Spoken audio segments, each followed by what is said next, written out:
And welcome back, footy fans, to another episode of Donnie's Disposals. I am your host, Coach Donnie Hess here. We have hit the off season supporter series. It is back for another off season during the footy year. And this year, I thought, since last year we did some state league teams and we were finding out some information, but I thought this year I'm going to try to go full bore and get every single team from the Waffle and Sandful to hop on. So, we will join and have our first waffle representative. I will not say what club it is if you're not watching the YouTube because I want to let him have that pleasure. My guest for this episode is Nick B, joining us from Melbourne, but he's a Perth boy originally. So joining us from Melbourne, Nick B. Nick, great to have you on the podcast. G'day, g'day, coach. How you doing? I am not doing too bad, sir. I will jump right to it. How is a Perth boy now in Melbourne still supporting his particular club in the Waffle?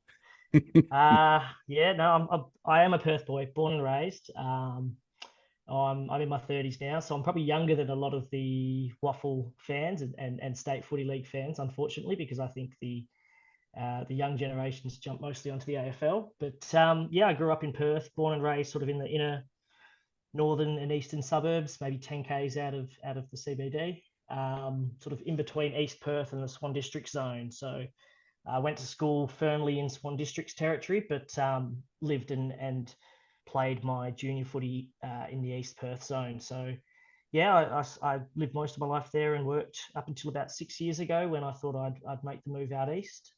Came to the football mecca. It wasn't the main reason I moved, but it's certainly a benefit.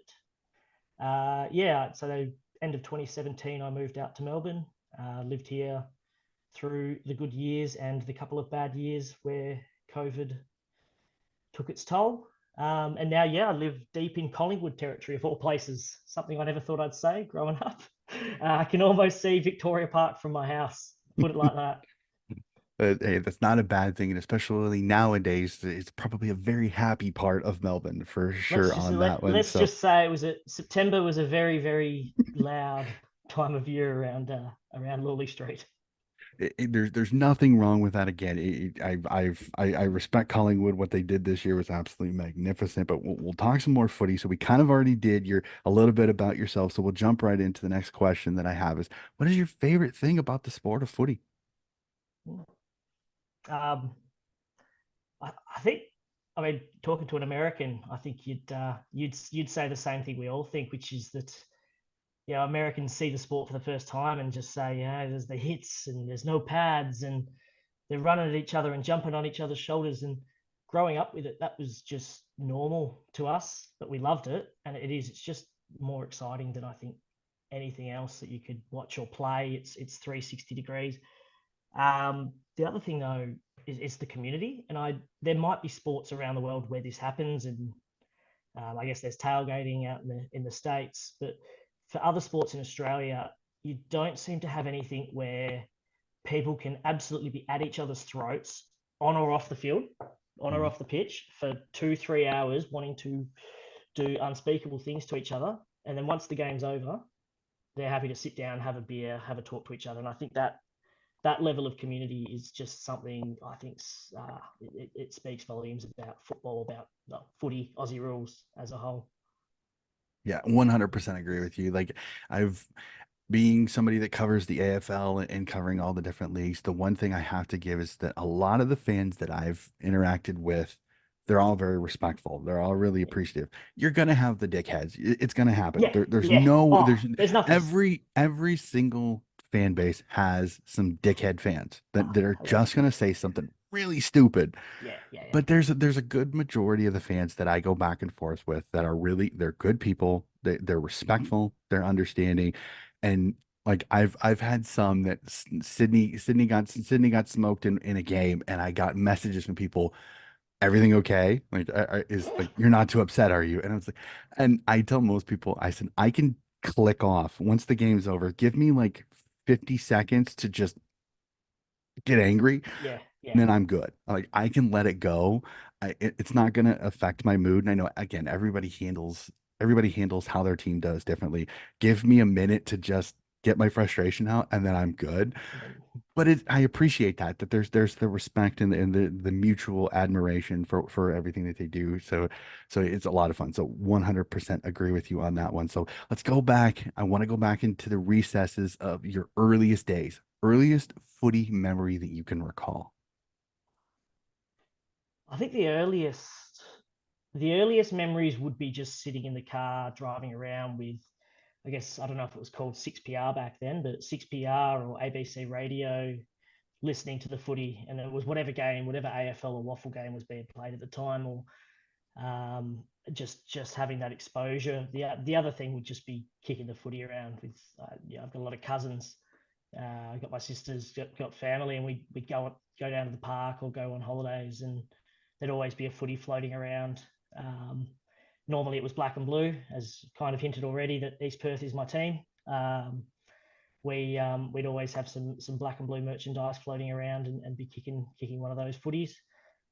Or the other memory would just be playing juniors. I started at a club called Miranda in '97, uh, playing Oz kick footy there, and I can still remember, maybe just because I've seen the video footage of it, the grainy footage that mum and dad took, but running out on the ground with the senior guys, the under 17s and 18s were running out, and you had me running alongside them, about 3 foot tall. I can place myself back there and just remember what it was like to be around big guys running out in the footy field. Fantastic. That is awesome. So as you can't you brought enough. East Perth is your waffle club, and then absolutely fantastic. The Royals here. So you said that's your club. How is it that you came to support them? Was it a fan, as you kind of gave a little bit of a clue to, was it a family club? Yeah, very much so. I think it's maybe a bit poetic that, being the Royals, we keep it very much within the family, and we're all very well intertwined. And I've been very much with the East Perth Footy Club growing up. I've got, not to not to go too far into it, but I've got an uncle who's been on the board for as long as I can remember at East Perth. My dad was involved very heavily in the junior competition, actually running the entire East Perth junior competition for, well, 5 to 10 years. I wouldn't even know how long. So we've always had that connection. That they grew up there, in Maylands, which was very much deep in the East Perth zone. So I think it's always been in their family. They've played through, and hence, yeah, it's just always been in my blood to be an East Perth supporter, which I couldn't imagine another life. I did go back and have a bit of a look, and we did have I think I'd call them a second cousin or maybe a third cousin, a very famous name that any other East Perth supporters will know, Stephen Curtis.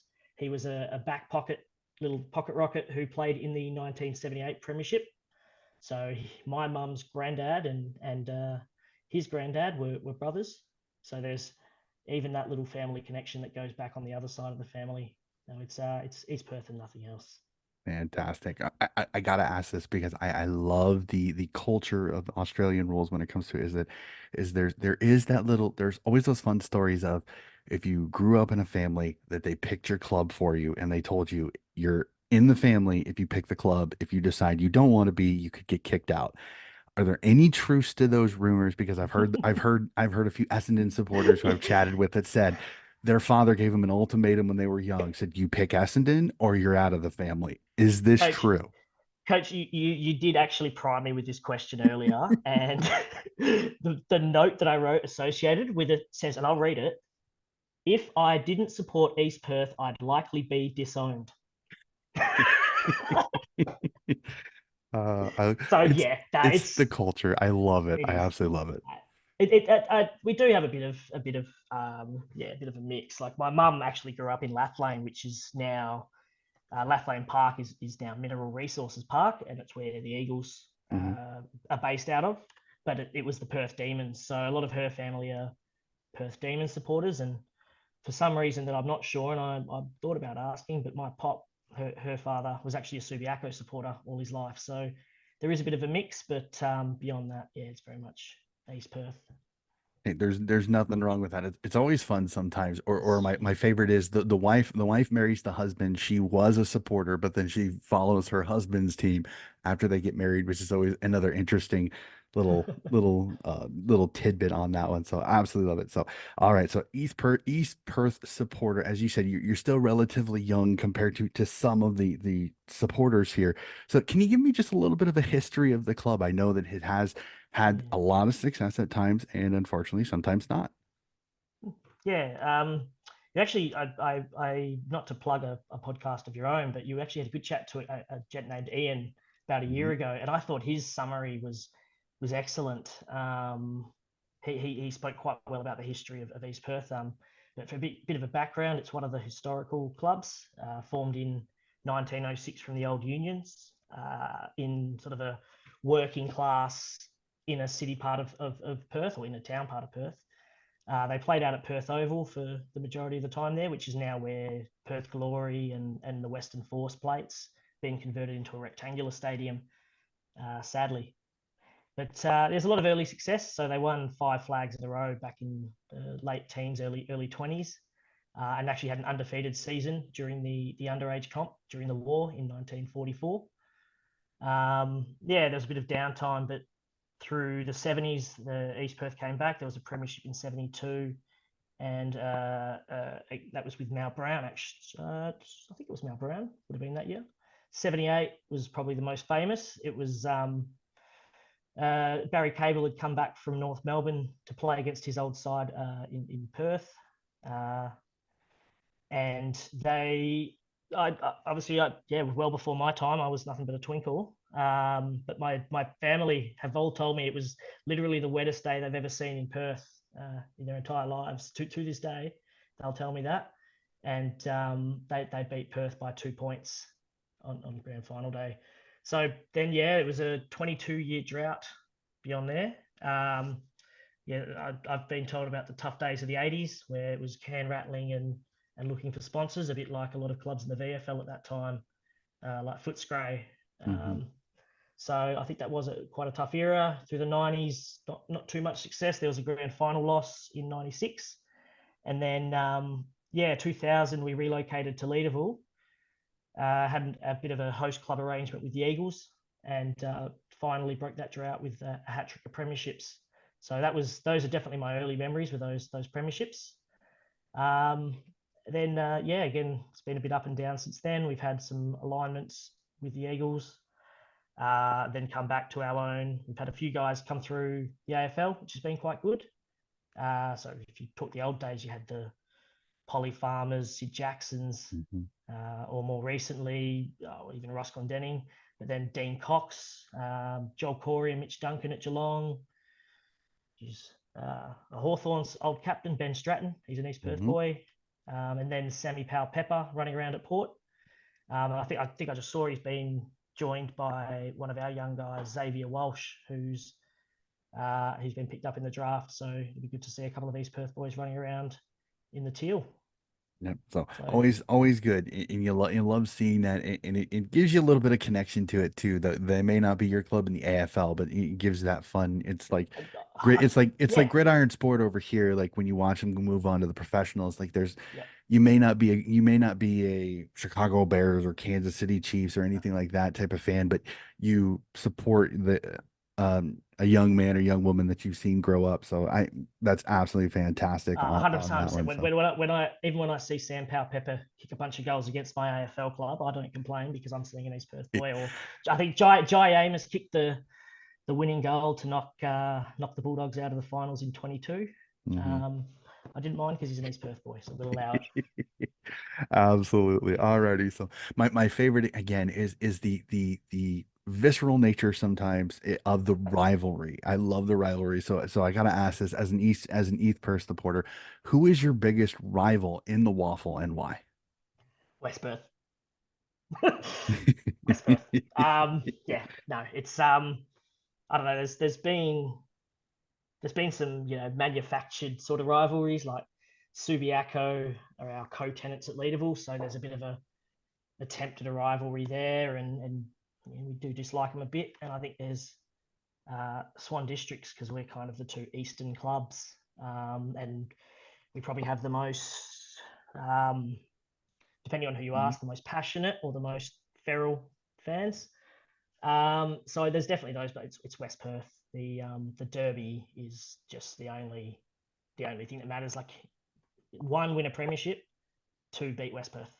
Those are those are the goals for the year. Like, it can actually.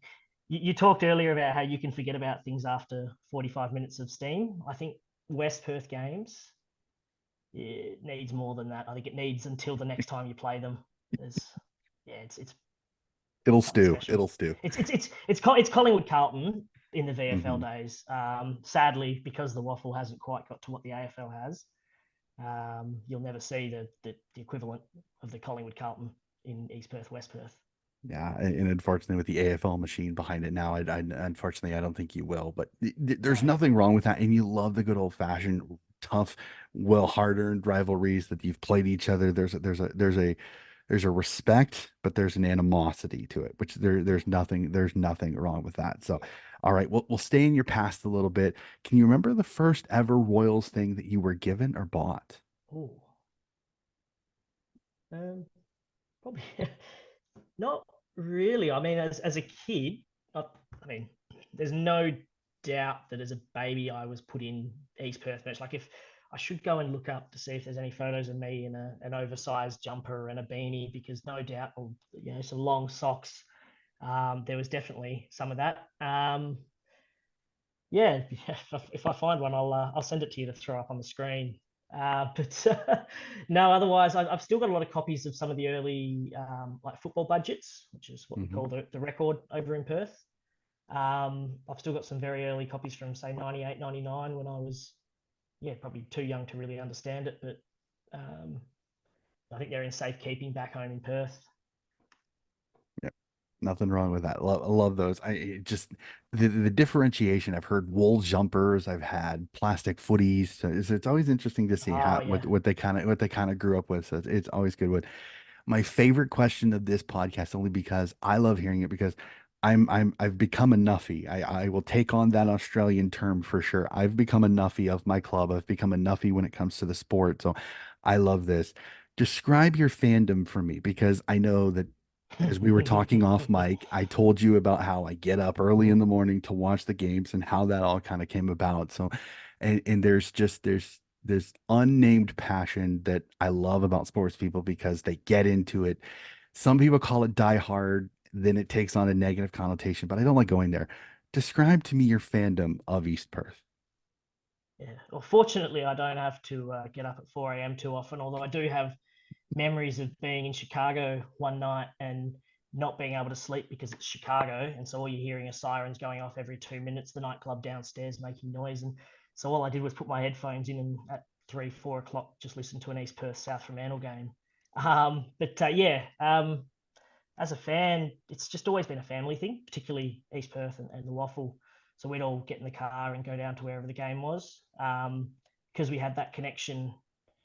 We were a bit in the inner sanctum, so you'd go to the president's luncheons, you'd go to the change rooms and walk in and see the players. And I probably didn't appreciate that in my younger days, but as I became a teenager and into my 20s, I definitely just realized how important that was. But I think I was just more than anything, I think I just enjoyed being a raw fan. If you're in an away game sitting on the outer, you could just get among the other fans and rile them up. And again, I was probably doing that way too young. I was a young kid, and these guys in their 30s, 40s, 50s were probably looking at me going, "What is this dickhead doing?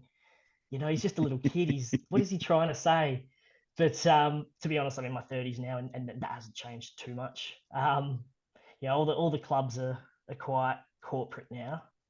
Um, but I think East Perth and a lot of the clubs like that, particularly a lot of those old waffle clubs, are just still have those raw, passionate fans and the raw staff. And to me, that's like, there's something to be said for just actually having that emotion to get into the footy that much. I can never understand the people who sit and watch and clap politely, but I'm sure it means something to them. But then there are people who will look at someone like me and go, "Well, why are you getting so into this? It's just a bunch of guys running into each other."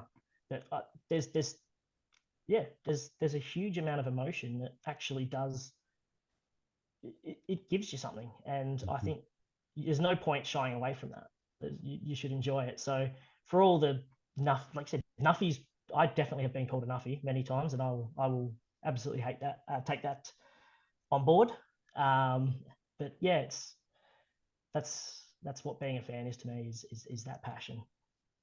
At 100% with you. Like I said, and I never discourage anybody from being a nuffy. There's a certain point that I try not to go to, There's respect. like the one-eyed fan. I try not to go to that length Yeah, because that sometimes when you go back and forth with a one-eyed fan, sometimes the conversation isn't always in reality. And again, I don't yes, mean that disrespectfully, but I try to be a nuffy, but one-eyed is where I kind of cut it yes, off. I'm a diehard, like I said, I get up all the time, and I know people that will do that. I know people that will they live and breathe their team. When the season is on, you might as well not talk to them because that's the only thing they're focused on. That's the only thing that they're on it.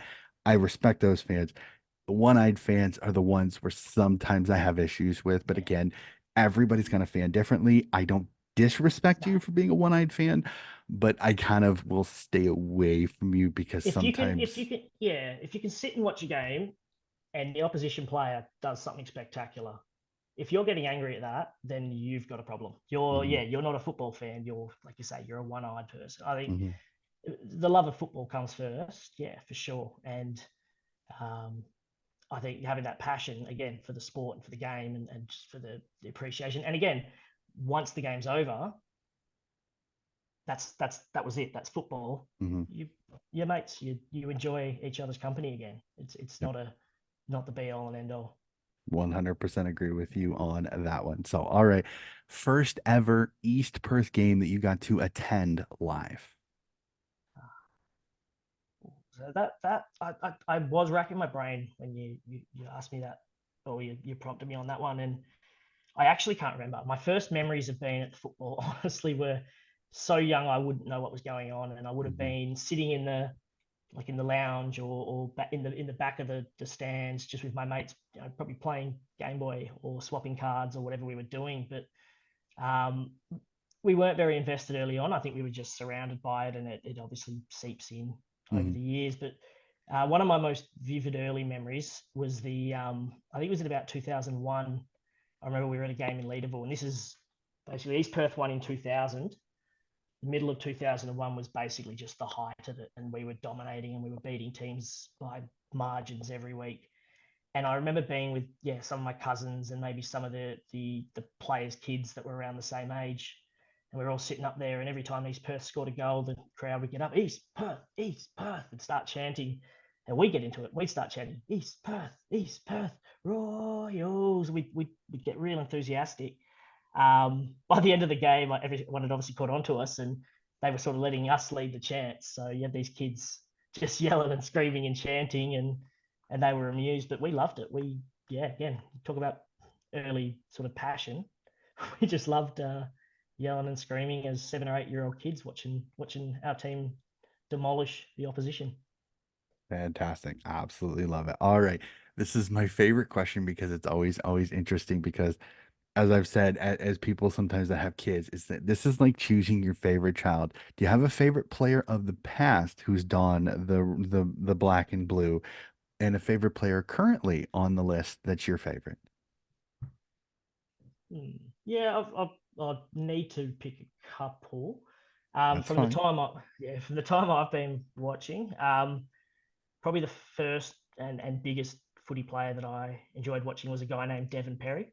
He wore number 23, so obviously he's in the Jordan era, but he was nothing like Jordan. He wasn't the greatest of all time. He wasn't a superstar, but he was just one of those ponytailed, hard nut midfielders with no leg speed, and um, he made very clear that he wasn't one of those fancy players.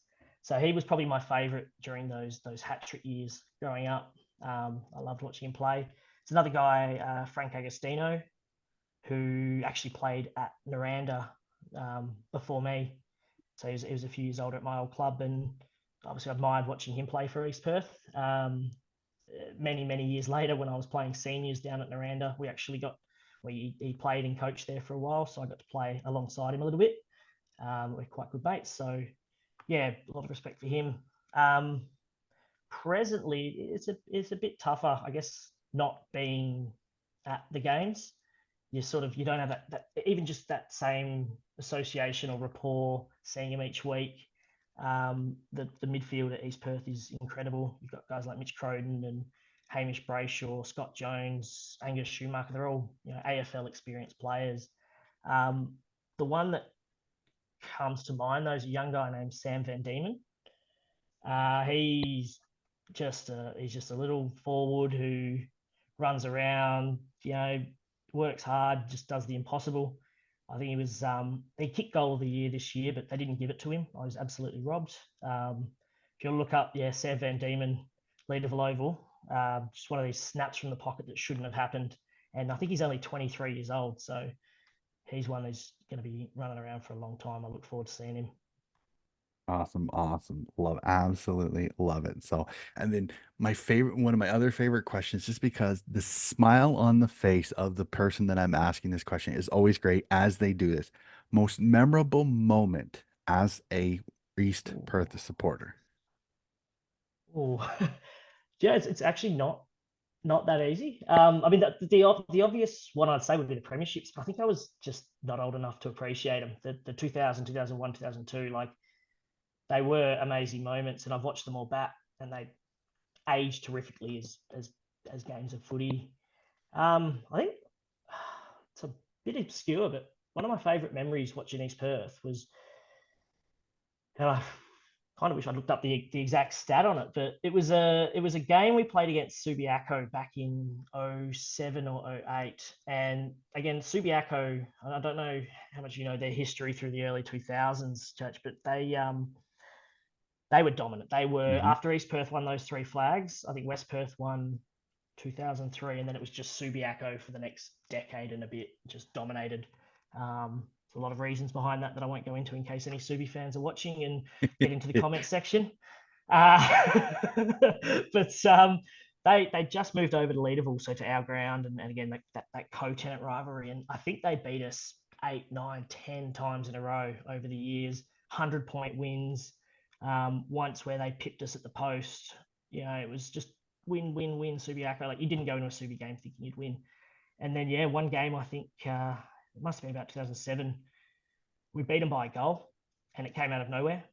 And I still remember basically just seeing old men cry. Like it was like we'd won the flag. We all, the 1,000 or whatever East Perth supporters basically tried to cram into the change rooms after the game and celebrate with the players.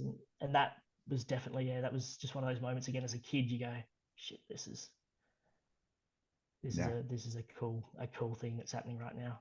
Yeah, that big win when you're never the upset win. I Yeah. know is huge in American sport. So to see it, to see the Uh, joy when you pull something off you're not supposed to, it just makes it that much sweeter. It's absolutely fantastic. So fully get with you on that one. So we'll go from the past now to a little bit more in the present. Is that we've yeah. just come off another season of East Perth footy, and you make finals, 12-6, a solid team. Yeah.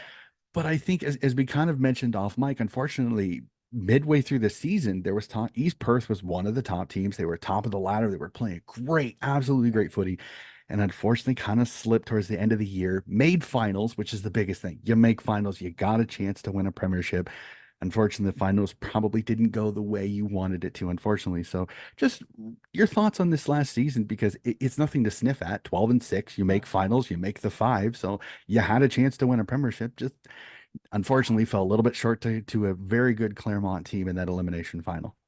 Yeah, absolutely. I think coming off 2022 was a very disappointing couple of years, and we sacked one of the well, I sacked. He left the club. Jeremy Barnard, who is an absolute stalwart of East Perth, late in 2022, and elevated Ross McQueen as our coach. And Rossi, I think people had big expectations of what he could bring to the club, but I don't quite think they expected that he'd suddenly turn around and unite this into a squad that was playing finals.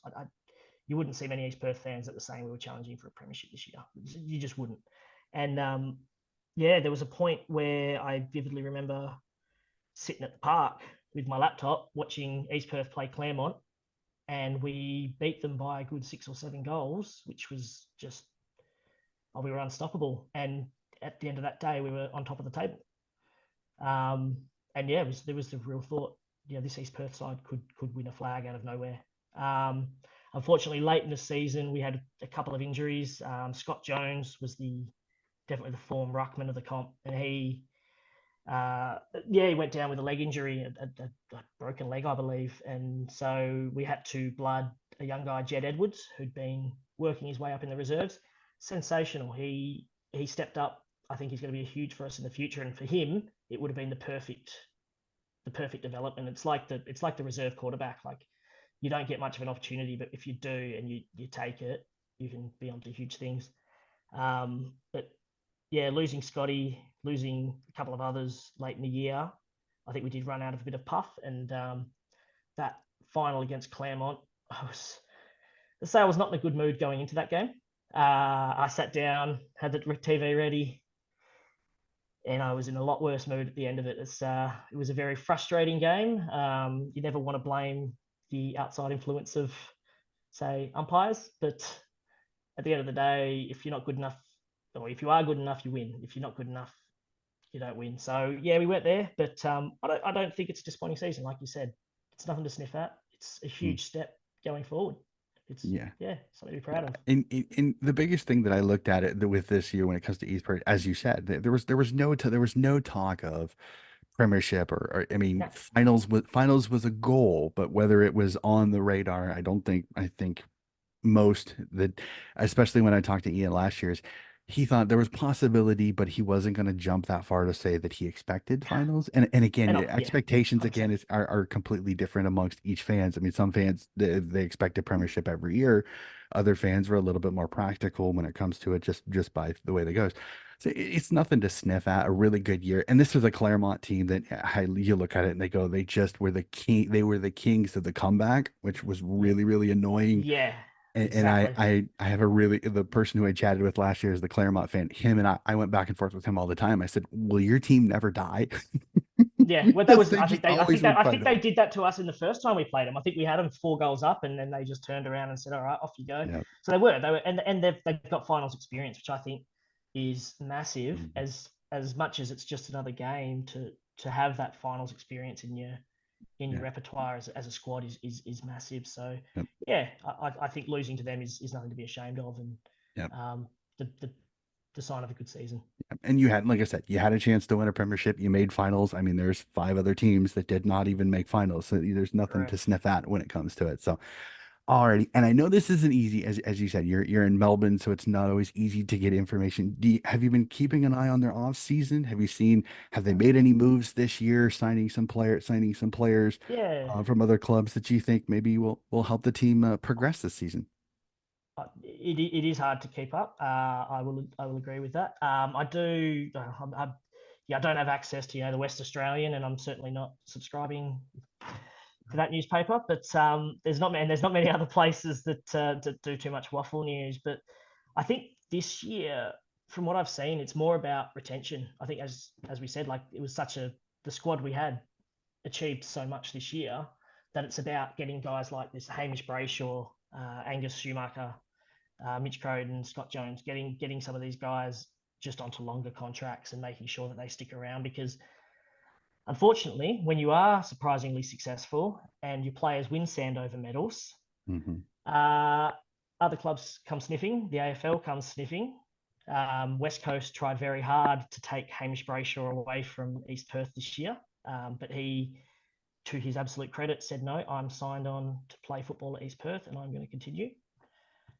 So really, I don't think we've done any huge recruiting. I think there's one or two small names. I think because of there's a points limit in the waffle, which you don't like. It's a bit like a salary cap. I guess there's also a salary cap, but there's a limit that I believe we're quite close to. We're not going out and hunting big ex AFL names, so it's about Hmm. massaging the guys we've got into better players and a better squad. Yeah. So, and that's the best thing there is that you made finals the year. The best thing is retain, get some depth players behind just to give you in case you have the injury issue. Like you, as you said, you kind of had the injury bug pop up a little bit, and just make sure that the guys that are backups that they're ready to play. So then you don't see a step back from a starter, like a starting ruck to a backup ruck, that the backup ruck has that experience now. So that in the long run, it's all great for you there. So Yeah. we'll jump to it again. We're in the middle of the off season, so I know we're still a little ways away from the first bounce of the first East Perth game of the season. But I asked this question, and I wrote it when I originally wrote this question down. I put the word expectation, and I really should edit this. What are your thoughts going into next year for East Perth? Do you have expectations, or are you one of those fans that there was positivity, is finals a must next season, coming off a finals campaign the previous year? Um, I mean, you said it before. Premiership. Yeah, everyone goes into a season wanting a premiership, whether you're a Gold Coast supporter or a Collingwood supporter. You're expecting your team to win a flag. But I think this year we could make a real tilt. Like I don't have expectations in the sense that if they let me down, I'll be Mhm. angry. They do what they got to do, but No burning the I did. membership card. I'm not a Carlton supporter, mate. Come on. I'm sorry, I had to. I had to. Yeah, Carlton, Essendon, Hawthorn. Who do you want? Hmm. Probably Swans or West Perth over there. Um, no, it's funny because I was actually doing the math. So as I said, in '78 was the last grand final before East Perth's hat trick. So it was a 22-year drought. And I remember when we lost to West Perth in the preliminary final vividly. And if my uncle hears me say this, he'll know.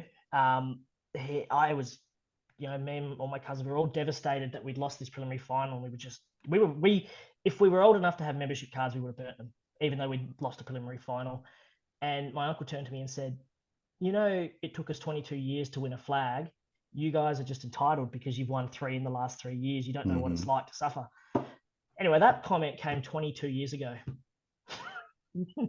So we're actually in another 22-year drought. And that's something that I think people are going to realize soon is that 22 years that all the older generation suffered through, technically we've all suffered through again. So it does feel a bit like, well, now it's time that we Hmm. break that drought and win another premiership. So yeah, if save for a few injuries and a bit more finals experience, we could have already been there. And so why not set the hopes high, um, and hope for a flag? As you said, you retained a lot, so and you got a lot coming back, so definitely a possibility for sure. So we're gonna have a little bit of fun. I know, especially over here in America, especially over here in the States, a lot of fans like to play general manager or list manager, as they say over in the Aussie rules. So I always love having a little bit of fun with this. We're gonna suspend reality for just a little bit. I'm gonna install you as the East Perth list manager. All of the other clubs in the Waffle are free. You can nick one player from any of the teams in the Waffle to join Yeah, East Perth to potentially make a flag run next year. Who would be that one player and why? I saw you ask this question of Ian last year after I'd thought of my answer to this, and it was frustrating because you said exactly what we were going to say was probably Jai Bolton from Claremont because every time he plays against us, he tears us up. And it sounds like everyone who you've asked has said the same thing. He's an absolute talent, Jai. A couple of Sandovers, a couple of Simpsons, 30, I think he's 32, 33 years old, so he's still got a bit of footy. Um, so he would be the first one, and on the basis of if he's not playing against us, he can't cause us that damage. The only other one might be from Subiaco's Zach Clark, who he's the ruckman who was probably the dominant ruckman of the competition alongside Scott Jones from East Perth, and I'd put Jonesy as the better ruckman, but just couldn't play out the season because of his leg. Zach used to play at East Perth when he was, I think, aligned. Might have been during the alignment era, but eventually, because of the Fremantle alignment, when he was playing for Freo, he had to go down and play for Peel Thunder. And I have heard people say that he was quite sad to leave East Perth. Now we didn't bring him back, and he's gone to Subiaco. But I'd absolutely love to have a ruckman like Zach back at East Perth, even with the depth we've got, it's a bit like, I think Collingwood having Gawn and Grundy, despite it not working out, you've still got to try that and have those two elite ruckmen in your side. Yeah, you never know if it'll work or not. Yeah. Absolutely, for sure. I'm 100% with you on that one. So, most people that listen to my podcast know I am a huge supporter of women's footy. I love being able to give the women some love. And you had the unique opportunity last year when it comes to the Royals, is that your club brought in a women's side for the first ever time in the Waffle W. So, do you keep an eye on the women's competition? And was there a little bit of happiness seeing the progression of your East Perth team again? Unfortunately, didn't get a win last year, but each game they were getting better and better. So I think Mm. things are looking up at East Perth for the Royals on the Yeah. women's side. I think it's been quite tough. I think with I love the AFLW over here, the VFLW as well. It's just so accessible. You'd love to go down and watch it because it's just like old school community footy. Um, it's made it a bit harder for the state leagues because the elite comp has expanded so fast. Hmm. So, for example, yeah, you're seeing these players all being drafted to the AFLW, which means that, like in East Perth, who, as you say, this was our first year in the senior women's comp, was quite hard to get those development players through. Anyone with an ounce of talent and an ounce of promise was being called up to the big leagues, so to speak. But yeah, it was good to see the girls. It's been, I think, 4 or 5 years. I could be wrong with that, of the Rogers Cup, the junior competition or the underage competition, where we have struggled for a little bit, but um, this year we finally got to field our first senior women's team. Uh, Anyone who wants to know the East Perth women's record can look it up. As you say, Donny, it was the first year.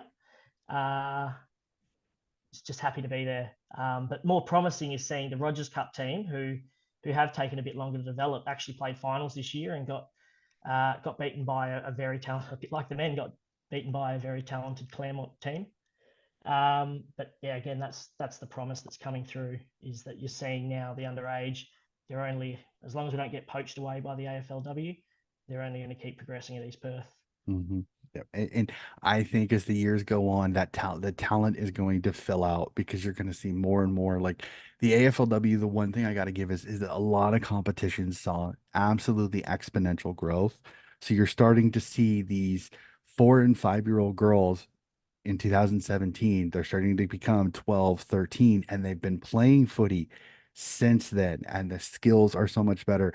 Oh yeah, I'm getting ready for a show with a friend of mine that I think we're going to do a mock draft for the AFLW.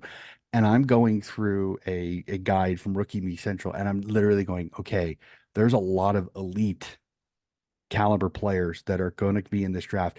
And each year it's going to get better and better. These young 18, 19, 20-year-old girls are absolutely electric. And you're starting to see some of the older players slowly start to retire, and they've got just as good a player stepping in. So it is very, very exciting on the women's side for sure. So we've talked a lot of waffle. I'm going to go just a little bit of AFL here. I must ask, do you have an AFL side? And if so, who is it? I do. It's a bit out of left field. So obviously grew up in Perth. There was a little bit of association with the Eagles just through, call it default, Hmm. but also through the alignment years with East Perth. I celebrated when they won in '06. Sorry, uh, That's fine. but Two no, incredible games with the Swans they in were, weren't 05 they? and It was '06. So hey, the split, I don't mind. we were quoting commentary lines for about 2 minutes there before we went on air, weren't we? So, Hmm. uh, Leo Barry, you star. Um, yeah, no. So before I moved over here, one of back in 2016, I actually managed to get my dad across. We flew over just to go watch a grand final because he'd never seen a VFL or AFL grand final. Hmm. And yeah, we happened to get some tickets to 2016. As you know, it was the Western Bulldogs drought breaking grand final, and Hmm. um, I think everyone bar Sydney fans were on the Western Bulldogs bandwagon that day. Hmm. So I definitely got on the bandwagon and had some friends, stock me up with some merch they'd flown across as well. But the difference was I never got off that bandwagon.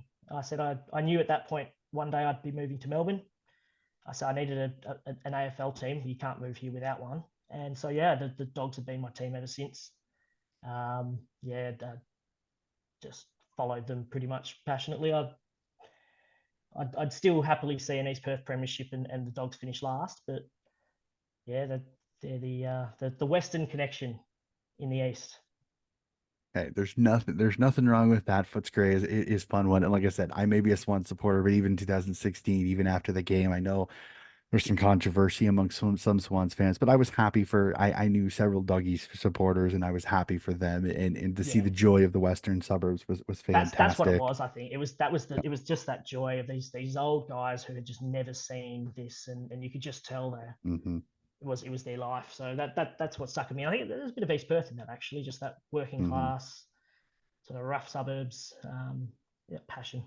Unfortunately, my next question is AFLW, but I don't know if I want to go there considering unfortunately the doggies did not have much of it. That's Unfortunately, not the best year in the world. no, But the one thing I gotta give though is that it was a team they did everything they could. So many injury issues and just inconsistency in their game, which absolutely kind of sucks because I love Ellie Blackburn. I think she's an oh well, I was going to say incredible Ellie. player. Yeah, She's incredible. I absolutely love her to death. She's fantastic. I love when she does commentary for Fox Footy because yeah. she's so knowledgeable. She knows what she's talking about. She's a little ripper. Absolutely love her to death.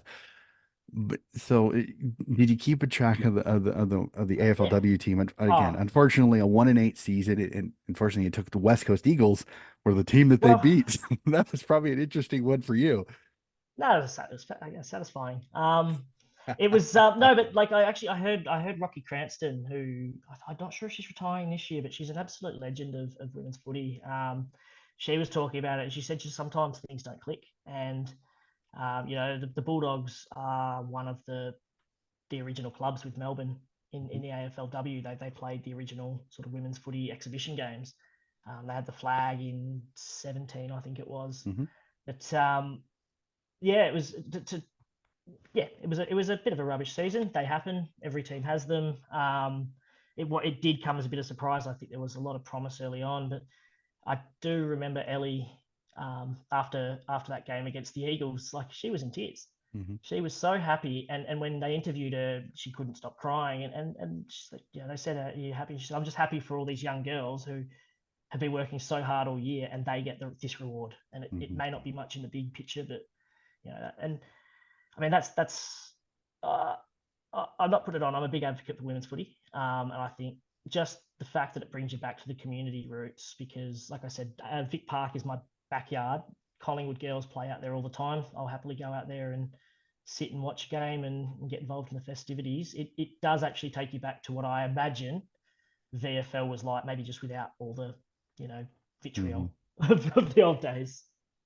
Yeah, you don't have people in the outer screaming things that they probably shouldn't say nowadays, but Maybe one day they will. Is that equality? I don't know. But I think it I don't depends. watch I it. think it really depends on who you're talking to. Again, the AFLW crowd is a completely different crowd. I will Yeah. I will give it that, and that is not a diss. That is a compliment No, because I no. think I think the AFLW crowd I think is much more accepting and much more.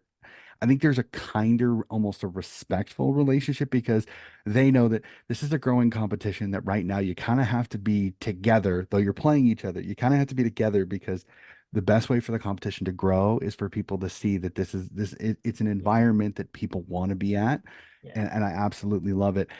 We won't go also into the fact that I'm looking at it. The Western Bulldogs are kind of not only had a horrible season, but their off season looks to be interesting as several players seem to be on their way out. Unfortunately, On the looking way at out. a Yeah. a, least, a recent article by Riley Beveridge has Christy Lamb, unfortunately, looking like she is on her way to port. So Oh, fantastic. yeah, I don't know about that. It'll be interesting to see how it goes, but Yeah, there's it's one of those again. I love the Doggies. I think they're an incredible club. I'm interested to see where they go coaching wise. I'm a little disappointed that the Eagles snapped up Daisy Pierce. Daisy. Yeah. Yep, which I think is a great hire for the Eagles, but unfortunately, if I was the Doggies, I would have been calling Daisy as soon as Yeah. possible. Just the Victorian connection. I know it's the Doggies and not either the D's or the Cats, but I would have been calling to try to get her there. Daniel Harfit, the former Carlton coach, potentially is there, though I've heard some people say that that probably is not a good hire, but we'll have to see how that goes. But we won't stay on that too much. So we'll move over to what I think is interesting is last year the AFL did gather round, and I thought it was an interesting idea. The name still, I'm still kind of on the fence on that one. But your thoughts on it because I think it turned out really, really well. I think Yeah. Adelaide did very well for it, and we have it again this year. It's already been announced. So your thoughts on Gather Round? Well, I actually went, so that probably helps to get a bit of an opinion on it. Yeah. Yep. So we had a few of us all basically live up to it and fly in. We had one come in from Perth, one come down from Darwin, myself from Melbourne, and then another Adelaide local. So I will give a little shout out to Ellen, Chris, and Mel who all hung out for the weekend. I thought it was fantastic, honestly. They put on like the quote unquote festival of football or whatever they called it was fantastic. You just saw kids running around with every colour. It's effectively what grand final weekend is here. Hmm. Just every team getting a little bit of representation, even if you're not playing that day. Um, I must admit, I don't know that I'd want it in Adelaide every year. I think Perth in particular would be perfect for it. And then if you want to start to look at that expansion up north, you can have Sydney and Brisbane host it, but they've got this other thing that we'll talk about. um, but yeah, no, I thought Gather Round was quite good, and yeah, again, to give credit to the NRL, their idea of Magic Round was the inspiration, and Hmm. to just have everyone there. Like we went and I watched the Dogs play Port Adelaide alongside my Port Adelaide supporting friend at Adelaide Oval.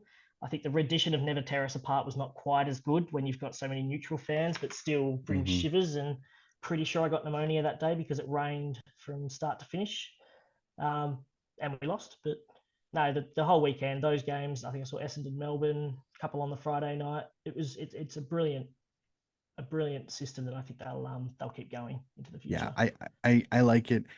These first 4 years, I think to kind of get it off the ground, I don't mind it being in Adelaide, but I'm with you. I think this thing, the only part of the country that I would say absolutely no to is Victoria. And again, not Yeah. saying No, you're no. you're you're living in Melbourne, but I just think there's a festival of footy most rounds when it Yeah. comes to it in Victoria. So I think after it leaves Adelaide, I agree with you. I think it should find its way to Perth at least once.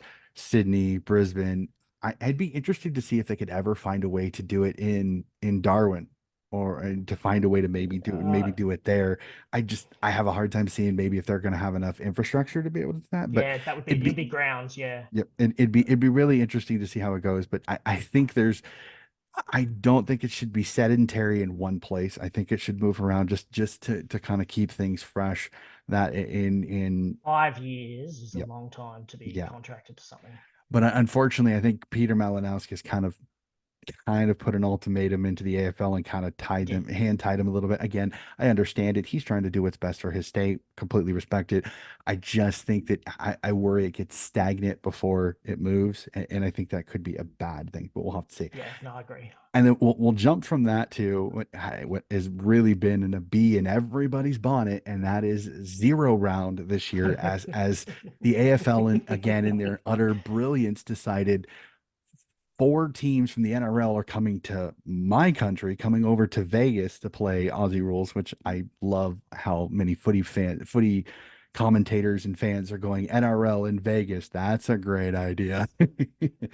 But so the AFL in its utter brilliance decided that they were going to do an offshoot round zero and have all of the four northern clubs host teams the round before round one. Yeah. And I have never in my life seen so many people get absolutely, absolutely so angry on this. So I must ask, as somebody that lives in Vic, and you're probably hearing all about it, and especially the Collingwood fans that are not happy that the first game of the season is not them unfurling the flag, your thoughts on round zero? Because I'm maybe a northern supporter, but I kind of think this is a push by the AFL trying to do something that really isn't. I don't know if it's going to be what I Mm, think they want it to be. Yeah, you probably watched me gritting my teeth through the whole thing. It's certainly not as bad an idea as AFLX was back in the day. I'm not sure how much you followed the AFLX series. After this podcast, I will tell you my thoughts on AFLX because it might be a little bit different, but it's there's a different reason why. I don't want to Okay, waste. I've good. said it enough times on the podcast. Okay, So yep, after we'll the have to. podcast, I'll let you know. So, Okay.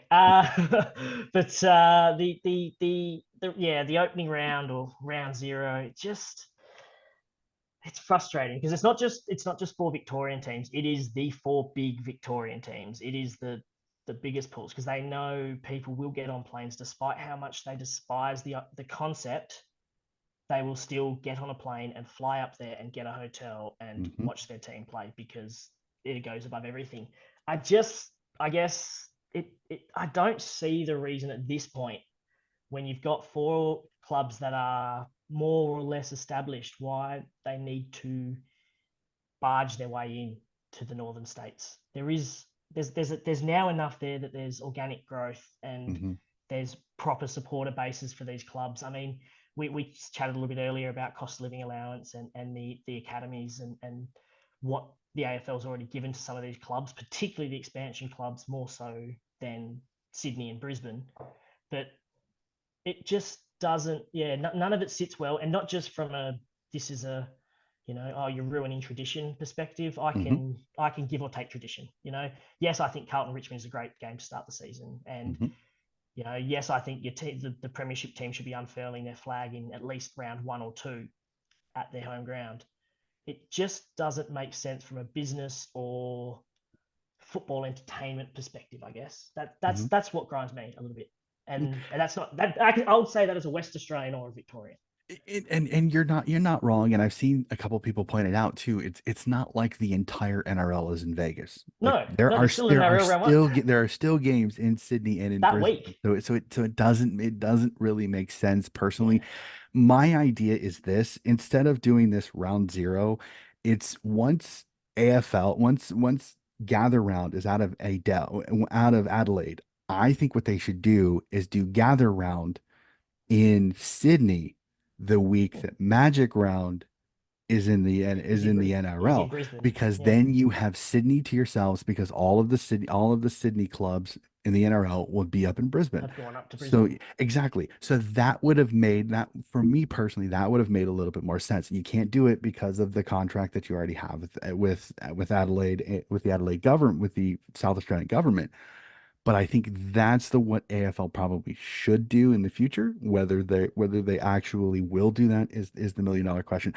I may be a Sydney fan, but even I go, I love having Sydney open the season, but it's just awkward because you're adding another round. You're also giving the 8 teams that are playing in round zero an extra bye. So it kind of throws the whole season out of whack a little bit. So It, it's more of it's not that I don't think it's an interesting idea. I think it's an interesting idea. I don't think it's very well thought through.